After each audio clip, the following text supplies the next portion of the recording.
Hey everyone, it's Daniela, your Director of Technology for KW Oviedo, here with another quick tech tip. And today we are on your KW website. So I am going to show you how to create a free QR code of whatever website that you want. So it doesn't have to necessarily just be your KW website.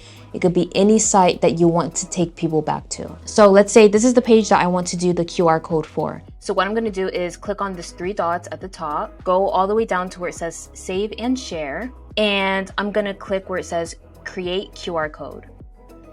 Now what's going to happen is going to generate a QR code for you. What I like to do is scan the QR code to make sure that it's taking me directly to that website. So I pull out my phone, I scan it with my camera to make sure that it's taking me directly to that link, and it does.